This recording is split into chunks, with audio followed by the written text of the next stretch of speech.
ഭയങ്കര തിരക്കാണ്. ഈ ഒരു ഏരിയ ഫുൾ ഫുഡിൻ്റെ മാത്രമാണ്.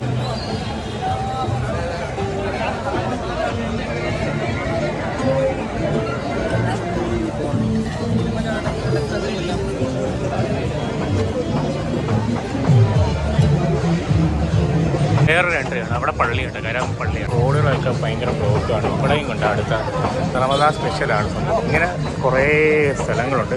ഒരു സൂപ്പർ മാർക്കറ്റ് അവിടെ ഉണ്ട്. അപ്പം ഇതാണ് നമ്മളെ കരാമയുടെ കറക്റ്റ് മലയാളികൾ ഏറ്റവും കൂടുതൽ തിങ്ങി പാർക്കുന്ന സ്ഥലം. ഇവിടെയല്ല, ഇതൊരു ജസ്റ്റ് ഒരു ഏരിയ, ഇത് ഫുഡ് ഏരിയയാണ് കരാമയുടെ. അപ്പുറത്തോട്ട് വേറെ സ്ഥലം ചെയ്യുന്നുണ്ട്. ഇതെല്ലാം ഫ്ലാറ്റുകളും കാര്യങ്ങളൊക്കെയാണ്. എല്ലാം മലയാളികളായിരിക്കും താമസിക്കുന്നത്. പിന്നെ കുറച്ച് ഹിന്ദിക്കാരെ മലയാളി കാണുമായിരിക്കും കേട്ടോ. അവിടെ നിന്ന് ഒരു എൻട്രി ഉണ്ട്. ഇവിടെ നിന്ന് ഇങ്ങോട്ട് പോകുമ്പോൾ അടുത്ത എൻട്രിയാണ്. ഈ സൈഡിൽ അവിടെ ഉപ്പിലിട്ട അച്ചാറൊക്കെ ഉണ്ട് കേട്ടോ. ഉപ്പിലിട്ട അച്ചാർ, ഉപ്പിലിട്ട മാങ്ങ, കുറേ സംഭവങ്ങൾ ഐറ്റംസ് ഉണ്ട്. പേരക്ക, അങ്ങനെയുള്ള കുറേ സാധനങ്ങളുണ്ട്. ഇത് അടുത്ത ഗെൻറ്റ് പോകും. അത് സ്കൂളാണ് ആ നേരെ കാണുന്നത്. അപ്പോൾ ഈ ഒരു സെൻട്രൽ സെക്ഷൻ കറക്റ്റ് ഈ